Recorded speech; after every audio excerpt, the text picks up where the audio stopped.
y por lo tanto proseguimos en nuestra serie expositiva de Romanos, y por lo tanto en nuestro capítulo 2, del que, como recordáis, espero que no hayáis olvidado, habíamos considerado los 16 primeros versículos de este capítulo 2, esos 3 criterios del justo juicio de Dios, por lo tanto la primera sección de ese capítulo 2, ¿no? Y si podéis ya abrir vuestras Biblias por la epístola a los Romanos, por la epístola del apóstol Pablo a los Romanos, si veis a partir del versículo 17 hay una sección claramente diferenciada hasta el versículo 29.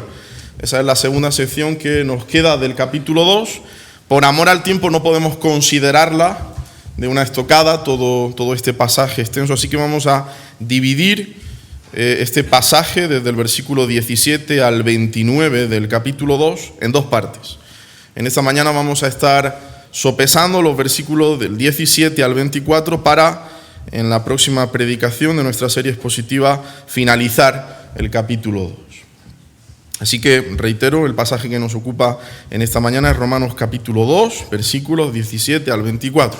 Y para no caer en una mera estructuración, hermanos, que quizás puede ensombrecer nuestra mente en el día de hoy, vagamente, ¿no? Porque, bueno, esto lo hacemos para sintetizar el pasaje que vamos a exponer, para hacer quizá una mejor exégesis o tener una mejor comprensión del pasaje que vamos a tratar.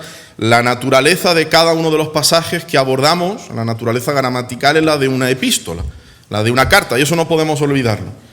Porque esa carta fue entregada a los romanos y se leía desde el principio hasta el final. En nuestro caso, desde el capítulo 1, versículo 1, hasta el capítulo 16, versículo 27.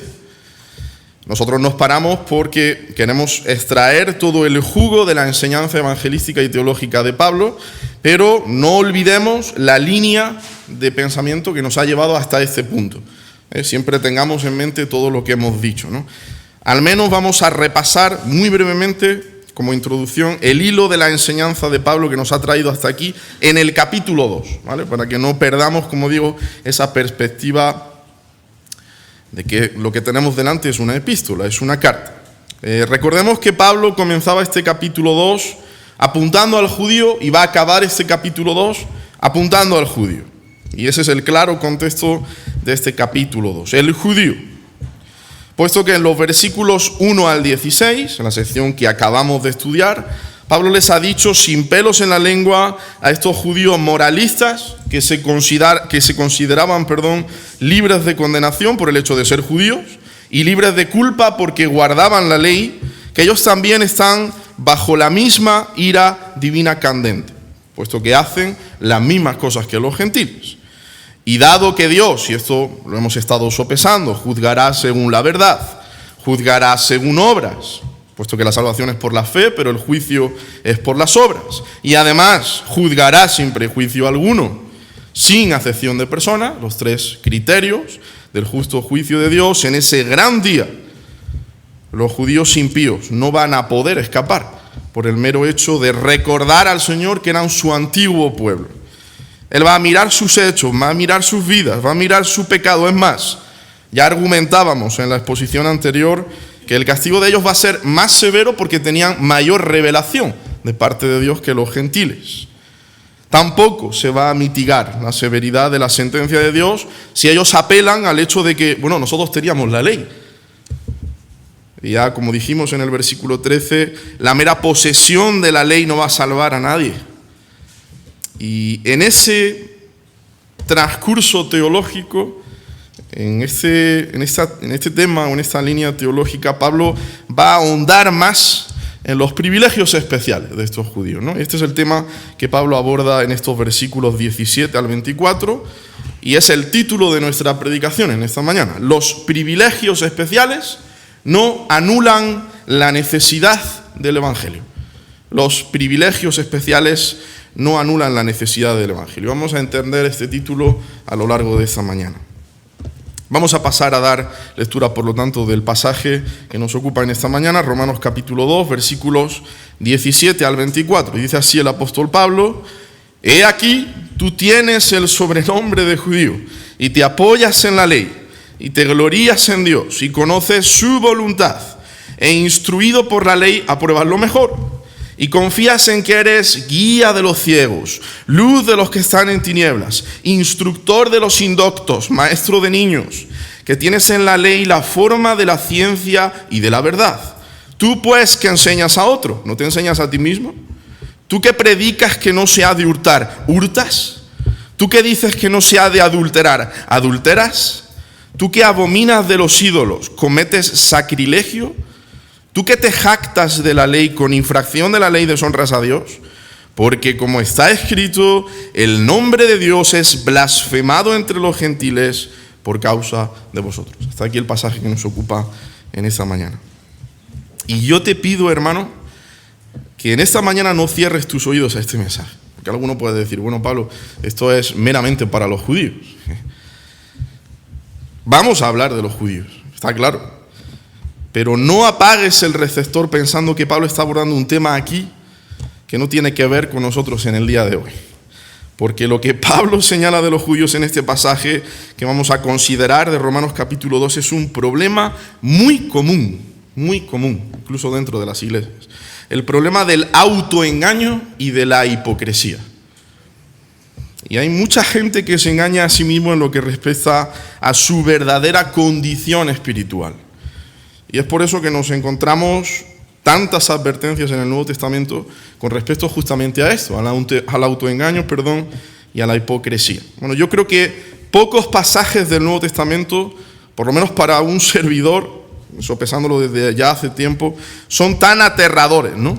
Quizás si no lo consideramos, como digo, de manera correcta, con nuestro corazón bien rendido a la cruz y a los pies del Señor Jesús. Como esas palabras del Señor Jesús en Mateo 7, versículo 21. No todo el que me dice, Señor, Señor, entrará en el reino de los cielos, sino el que hace la voluntad de mi Padre que está en los cielos. Muchos me dirán en aquel día, no pocos, muchos. Señor, Señor, ¿no profetizamos en tu nombre? Y en tu nombre echamos fuera demonios y en tu nombre hicimos muchos milagros, no pocos. Personas que profetizan, que aparentemente tienen la capacidad de echar fuera demonios, que hacen muchos milagros. Y en aquel día, como realmente el corazón de estos están lejos de Dios, Jesús les va a decir en el día del juicio, yo nunca os conocí, apartaos de mí, hacedores de maldad. Bueno, la pregunta que yo quiero responder en esta mañana es, ¿cómo podemos estar seguros de que no vamos a estar en ese grupo? Y creo que la pregunta tiene miga. ¿Cómo podemos estar seguros de que no vamos a estar en ese grupo? Y el apóstol Pablo nos va a ayudar a dar respuesta a esa pregunta. Así que pasamos a dilucidar nuestra estructura del pasaje que vamos a considerar en esta mañana y que vamos a dividir en 3 claras partes. En primer lugar, desde los versículos 17 al 20, Pablo detalla aquellos aspectos de los que los judíos se jactaban, los privilegios especiales, como no puede ser de otra manera.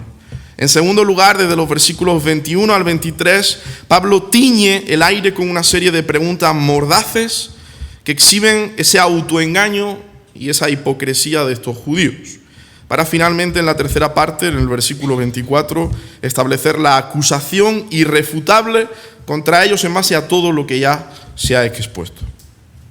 Así que sin más dilación, en primer lugar, versículos 17 al 20, esa lista larga de aspectos, 7 en total, de los que los judíos se jactaban, los privilegios especiales de este pueblo escogido, pero que ellos habían malinterpretado, como Pablo nos decía al comienzo del capítulo 2 acerca de esos moralistas.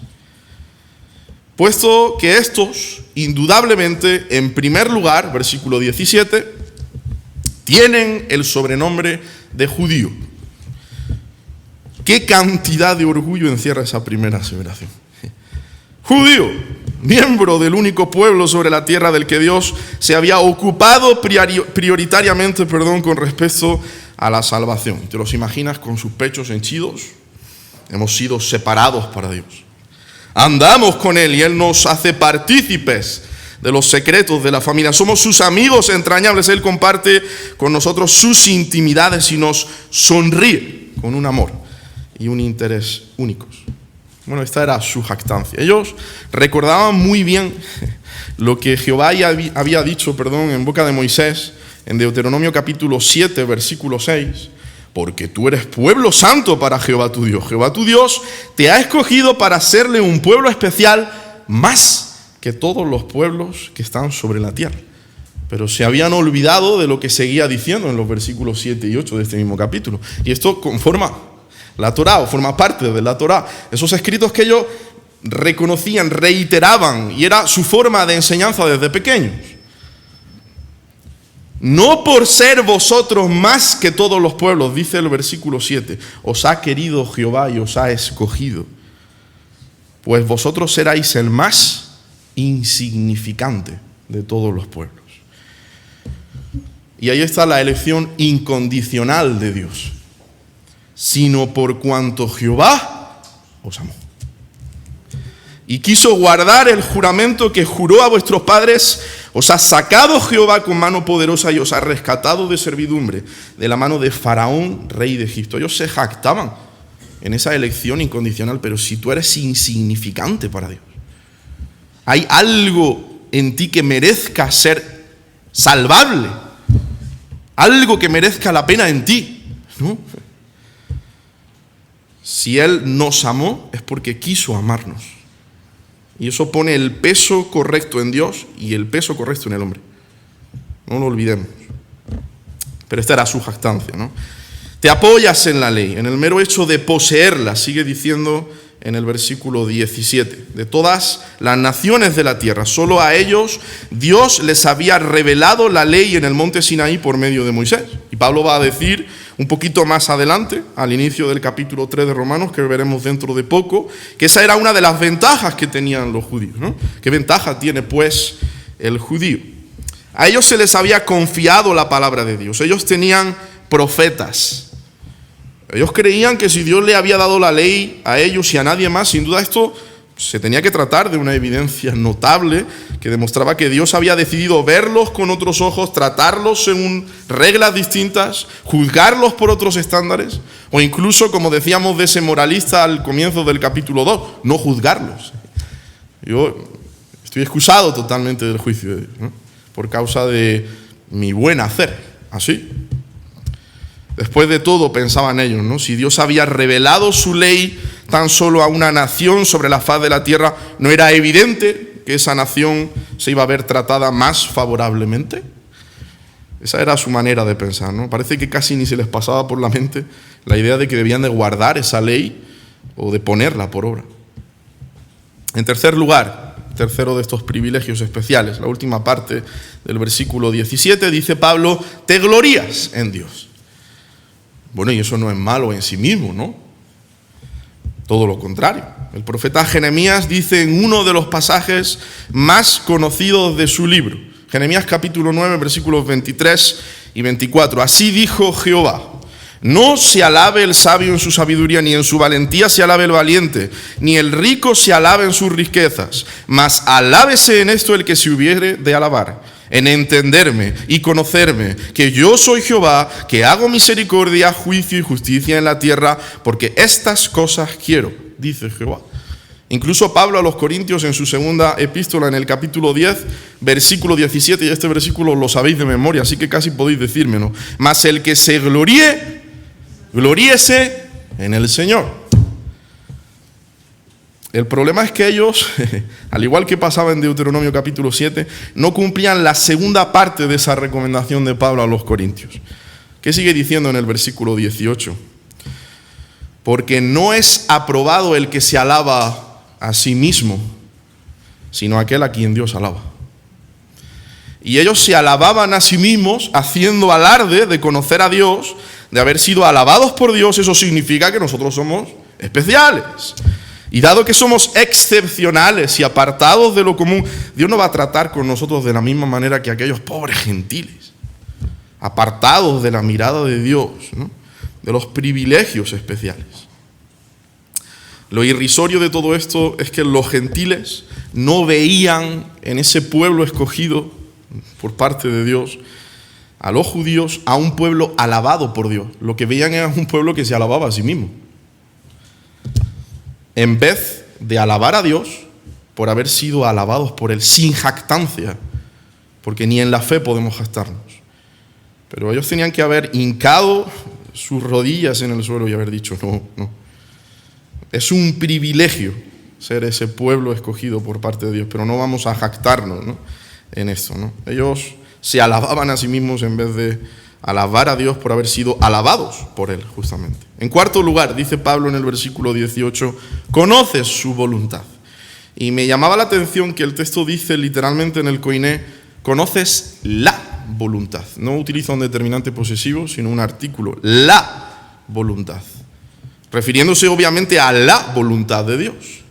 El mundo está sumido en un mar de relativismo, pero tú conoces no una voluntad, conoces la voluntad del que creó el mundo. Y eso es un gran privilegio que tú y yo tenemos. Nosotros conocemos la voluntad, no una voluntad. La voluntad en mayúscula. Nosotros nos guiamos por la verdad, no tu verdad, sino la verdad en mayúsculas. La verdad de Dios revelada en su palabra. Perdón. En quinto lugar, segunda parte del versículo 18, dice Pablo que instruido por la ley apruebas lo mejor. Y apruebas las cosas que son esenciales. Siendo instruidos por la ley, o como se puede traducir también, apruebas las mejores cosas. Precisamente por tener el privilegio de ser instruido por la ley de Dios, y ya lo hemos dicho en uno de los privilegios anteriores, el judío podía escoger aquellas cosas que en verdad tenían valor. Y de esto ya ha hablado Pablo incluso un poco antes, ¿no? El gentil no tenía esa revelación de parte de Dios, pero sí tenía ese tribunal interior, la ley de la conciencia, que le hace distinguir entre lo bueno y lo malo. Pero estos se rigen por estatutos y preceptos mucho más gloriosos. Y nosotros en el día de hoy como creyentes así lo hacemos. Tú no escoges entre lo bueno y lo malo. Tú escoges entre lo bueno y lo mejor. Y escoges la mejor parte. En sexto lugar, versículo 19. Confías en que eres guía de los ciegos, luz de los que están en tinieblas. Y cuando preparaba el mensaje, venía de inmediato a mi mente ese pasaje de Mateo capítulo 23, en el que se menciona el veredicto de nuestro Señor, ¿no?, acerca de los fariseos. Y en el versículo 16 el Señor los llama de una manera: guías ciegos. Y un ciego no puede guiar a otro ciego. Hasta 5 veces en este pasaje Jesús llama ciegos a los fariseos. Pero ellos afirmaban ser plenamente capaces de hacer ver a otros las maravillas de Dios. Conocían el camino, se les había sido revelado. Así que creían que podían tomar a otro de la mano y guiarlo por su laberinto espiritual, ¿no?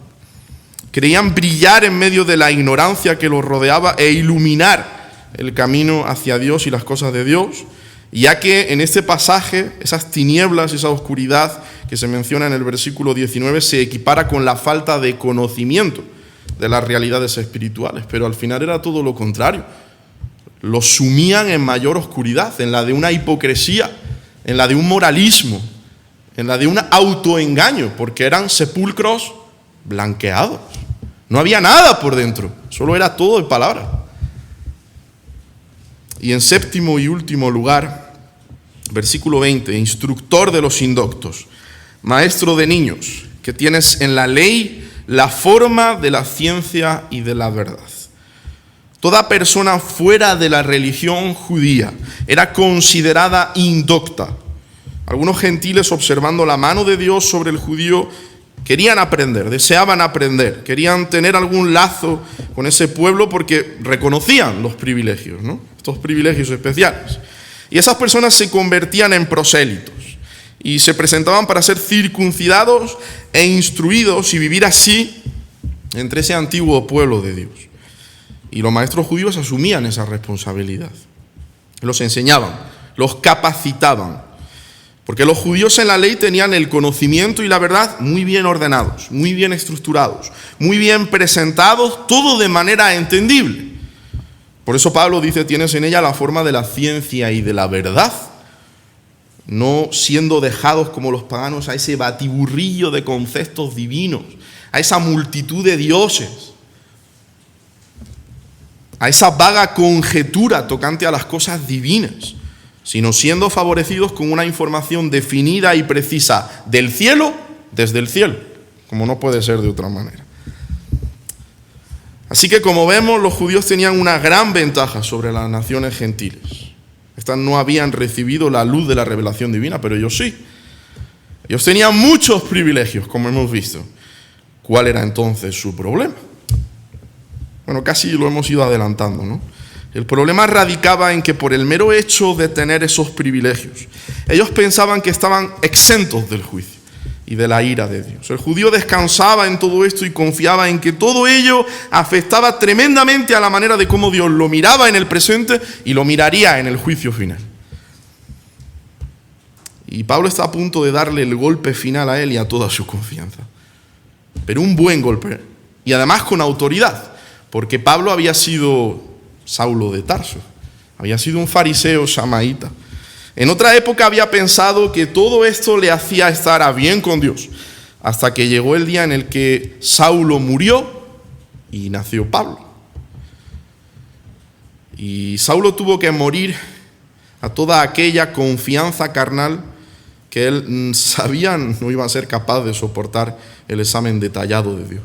Por eso ahí tenéis en el capítulo 3 de Filipenses ese currículum vitae, permitidme la expresión, del apóstol Pablo, ¿no? Todas las capacidades de este apóstol de los gentiles, que antes era ese fariseo samaíta.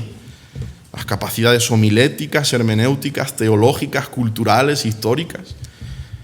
Dice el apóstol Pablo, todo esto lo tengo por basura. Lo rechazo, no me sirve para nada. Porque gano algo mucho más grande perdiendo eso. Que para ti quizá en esta mañana puede parecer algo tremendo, ¿no? Tu currículum vitae ante el mundo. Pero Pablo dijo, no me sirve de nada. Lo tengo como un despojo para ganar algo mucho mayor. Para ganar el amor de Cristo. Y ese es el propósito de Pablo, ¿no? Abrir los ojos a los ciegos que creen que ven.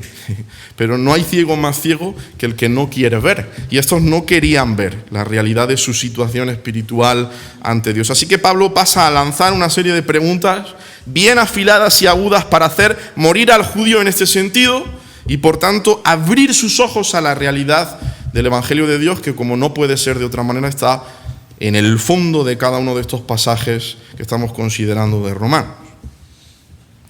Pablo quiere mostrar por qué todos necesitamos ese evangelio, tanto los judíos como los gentiles. Todos tenemos problemas con la justicia de Dios, incluyendo a los judíos a pesar de sus privilegios. Mira, amigo, hermano, que nos escuchas, déjame decirte algo. No descanses en privilegios si los tienes, privilegios espirituales. ¿Sabes por qué? Porque ninguno de ellos te va a librar en el día del juicio. Nadie va a ser salvo por haber crecido en un hogar cristiano, nadie va a ser salvo por haber asistido durante años a la iglesia de la Zarzuela, en la que se predica fielmente la palabra de Dios, ¿no? Y nos colgamos medallas. Nadie va a ser salvo por el hecho de tener buena doctrina, de tener buena teología, porque nadie se salva por su teología. Nadie va a llegar al cielo por causa de su confesión de fe. Y yo tenía un compañero también en el seminario, y lo sigo teniendo, ¿no? Que dice, bueno, yo me rijo, y yo quiero que esto lo entendáis porque casi esto es prioritario, ¿no? Yo me rijo por la confesión de fe de Westminster de 1646. Tú no vas a ser salvo porque te rijas por la confesión de fe de Westminster de 1646, por muy buena que sea, o en base a esta por la confesión de Londres de 1689, da igual. Lo que quiero decir, hermanos y amigos que están aquí o en esta mañana, es que los privilegios se convierten en una maldición cuando los intercambiamos por la persona de Jesús. Ese es el problema. Nunca olvides que aparte de Cristo no merecemos ninguna otra cosa que la condenación y que aparte de su gracia no podemos hacer absolutamente nada que de verdad sea agradable en la presencia de Dios. No hay nada de qué gloriarse, nada. El que se gloríe en el Señor. Los privilegios son privilegios, las bendiciones son bendiciones siempre que no sustituyan al creador de ellas, a Jesús, al proveedor de ellas, a Cristo. Porque ni los privilegios ni las bendiciones en sí mismas a mí me han hecho salvo. Y a ti tampoco. Ni te pueden salvar, ni te pueden transformar, como hemos dicho en esta mañana. Solo Cristo puede hacer eso y Él lo hace solo por medio de la fe, solo por gracia. Es decir, cuando transferimos esa confianza que todos nosotros hemos puesto en nosotros mismos y la ponemos en Él, la ponemos en Cristo y confiamos plenamente en este Redentor, no en nosotros mismos, entonces empiezas a ver. Por tanto, en la segunda parte de nuestro pasaje, versículos 21 al 23, Pablo va a lanzar, como decíamos, una serie de preguntas mordaces, bien afiladas, para evidenciar este problema que hemos citado, ¿no? Como dice Pablo, la primera parte del versículo 21, tú pues que enseñas a otro, ¿no te enseñas a ti mismo? ¡Pum! Primer misil. Este es un pecado muy común, ¿no? El decir a otros lo que deben hacer y con insistencia cuando nosotros vivimos por estándares muy inferiores, creyentes, pero con la moral mínima. A ver si nos podemos escapar por alguna de las fallas, ¿no? Por alguna de las rendijas. Pero muy dogmáticos cuando nuestros prójimos lo hacen mal. Muy dogmáticos, muy vehementes. Y incluso esto que suena no tan grave, si se practica sin conciencia de pecado puede llegar al legalismo. Y hay que saber identificarlo dentro de nuestras iglesias. Eso fue lo que el Señor Jesucristo señaló justamente de los escribas y fariseos, y volvemos a ese famoso discurso de Mateo capítulo 23, que ya hemos mencionado. Recuerda lo que les dice el Señor en los versículos 1 al 4. En la cátedra de Moisés se sientan los escribas y los fariseos. Son grandes intelectuales a nivel teológico, conocen la ley mosaica de pe a pa, todo el Tanaj. Así que todo lo que os digan que guardéis, y esto lo dice el Señor Jesús, guardadlo y hacedlo. Pero ¿cuál es el problema de estos fariseos y escribas? Mas no hagáis conforme a sus obras, porque dicen y no hacen, porque atan cargas pesadas y difíciles de llevar y las ponen sobre los hombros de los hombres, pero ellos ni con un dedo quieren moverlas. Qué lenguaje más simbólico, ¿no? Más figurativo para hacernos comprender la hipocresía. Ellos enseñan la doctrina correcta, pero son unos hipócritas. ¿Por qué no ponen en práctica las mismas cosas que ellos le dicen a otros que deben hacer? Y yo siempre he pensado que alguno de estos jamás se habría recuperado de este discurso de parte de nuestro Señor, ¿no? Que se hubieran quedado hechos polvo. Porque es tremendo si lo estudiamos a fondo, ¿no? Pero es evidente que muchos se recuperaron, muchos. Muchos lo hicieron, a lo mejor le entró por un oído y le salió por otro. Porque aquí en estos versículos queda claro que su hipocresía estaba viva. Tenía energía y gozaba de excelente salud. Y ellos enseñaban a otros, pero Pablo en sus preguntas sugiere que no se enseñaban a sí mismos. Capacitaban a otros en cuanto a cómo vivir, pero no escuchaban ni ponían en práctica lo que ellos mismos enseñaban. Y cuidado, hermanos, porque esto nos puede ocurrir a nosotros. Recordad lo que mencionábamos en el pasaje anterior de Romanos con respecto a los meros oyentes de la palabra. Cuanto más conocimiento tenemos de la palabra de Dios, de sus estatutos, de su verdad, más responsables somos de vivir en esa verdad. Además, si la enseñamos, lo cual es un privilegio, más responsables somos de aplicar esos mandamientos a nuestro corazón. Por eso, cuando los diferentes hermanos que pasan por este púlpito comparten, muchas veces decimos, esto es un privilegio, pero es una responsabilidad, porque posiblemente una de las cosas más difíciles de este ministerio es poner en práctica lo que acabas de decir, quizás de manera exhortativa incluso. Pierde toda la autoridad de lo que has dicho, si tú no estás viviendo lo que estás diciendo. Cuidado, porque como podemos ver, este problema no era solo de los judíos. Y todo esto además se muestra o se hace evidente en 3 ejemplos que emplea el apóstol Pablo para refutar el mal hacer de los judíos, ¿no? 3 ejemplos. Ellos confrontaban a las personas, en primer lugar, segunda parte del versículo 21, con el mandamiento: no robarás. Tú que predicas que no se ha de hurtar, ¿hurtas? Pero ellos mismos robaban.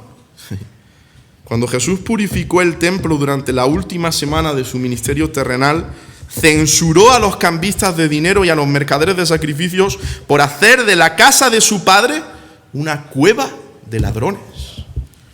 Mateo capítulo 21. En otra ocasión condenó duramente a los escribas y fariseos, las autoridades autodesignadas en cuestiones de justicia, por devorar las casas de las viudas.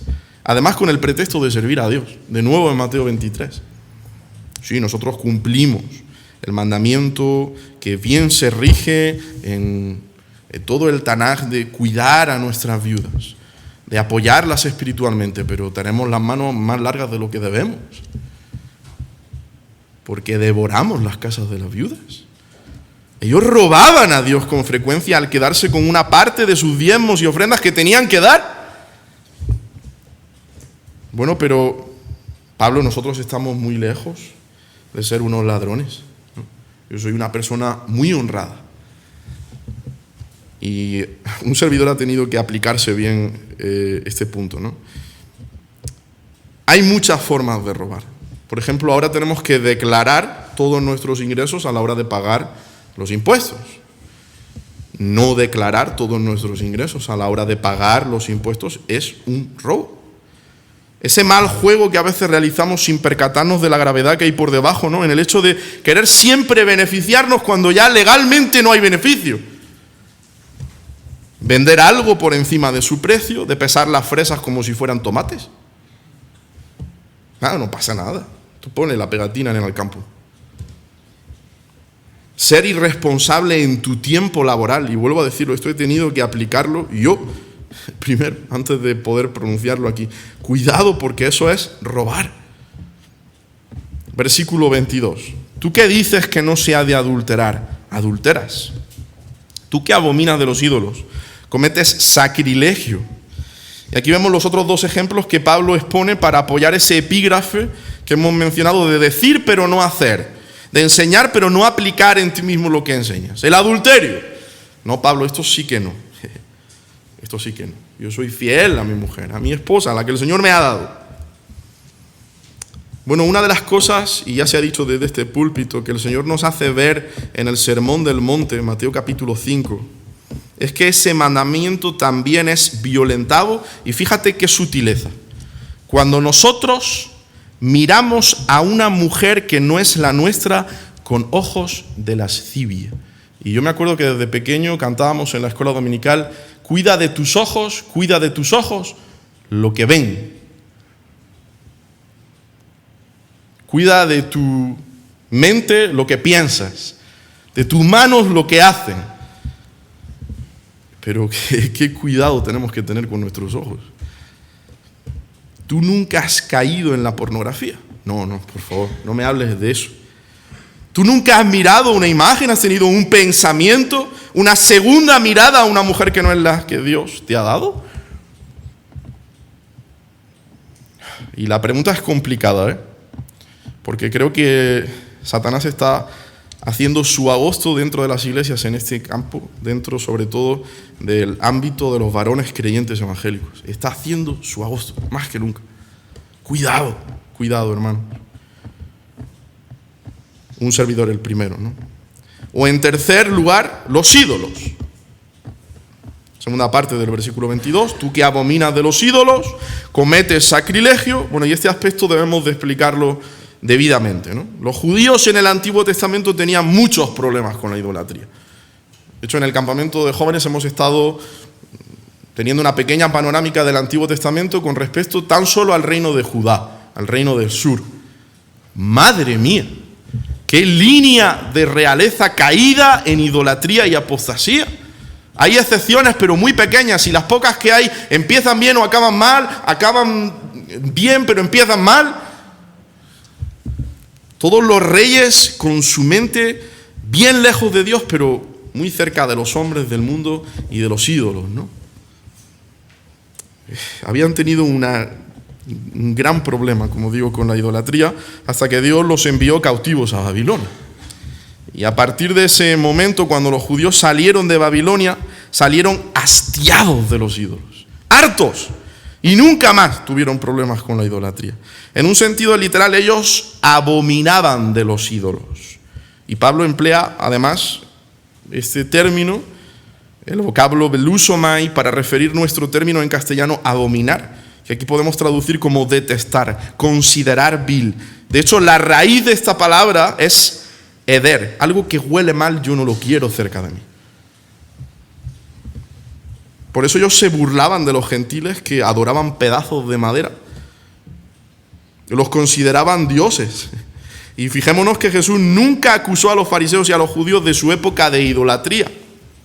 Pero al mismo tiempo, hay evidencias históricas que revelan que los judíos no eran tan estrictos a la hora de utilizar metales preciosos provenientes de templos paganos que habían sido saqueados.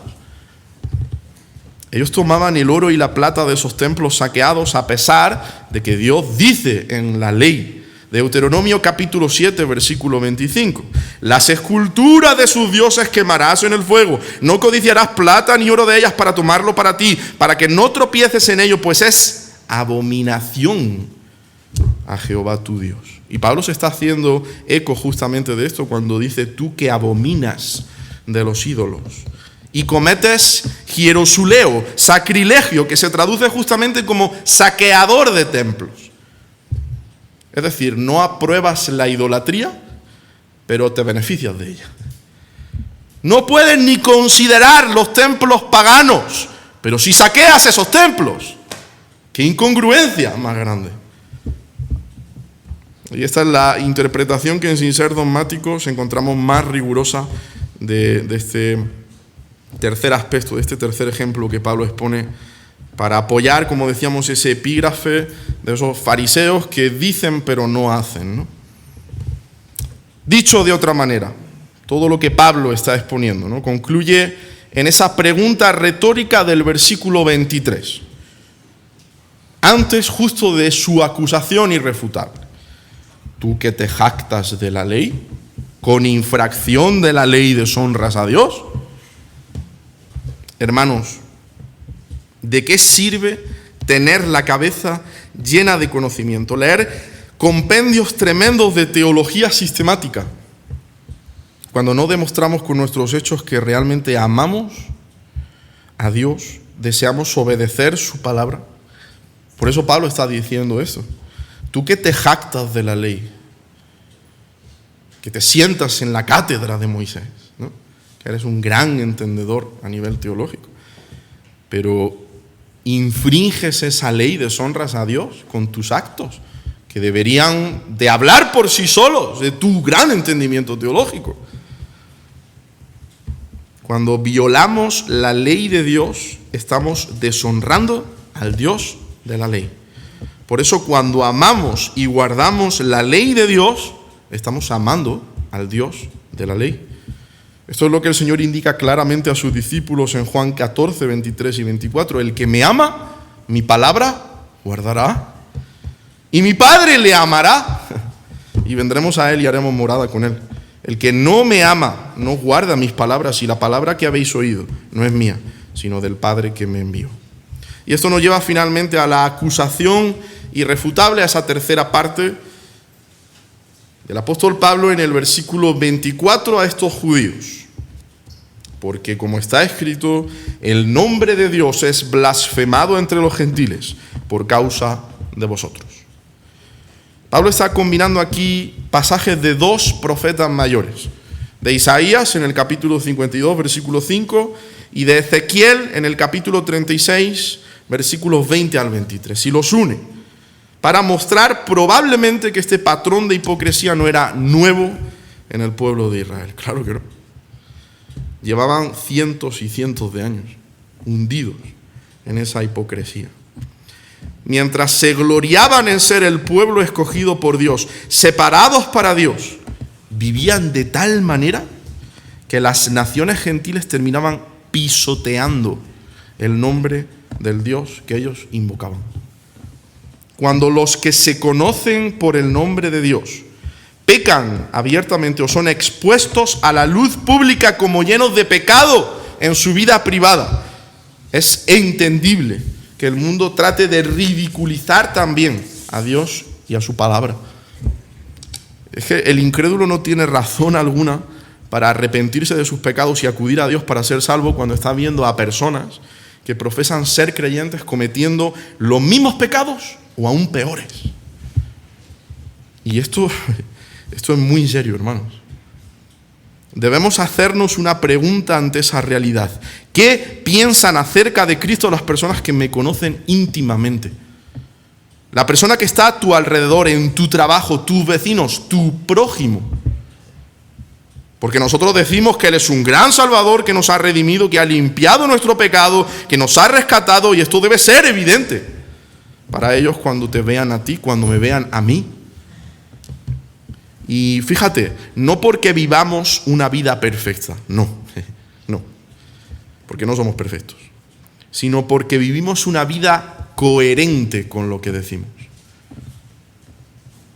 Por eso alguien decía, y es una buena frase, ¿no?, que una vez anunciamos que somos cristianos, debemos proclamar lo que son los cristianos. Qué buena frase.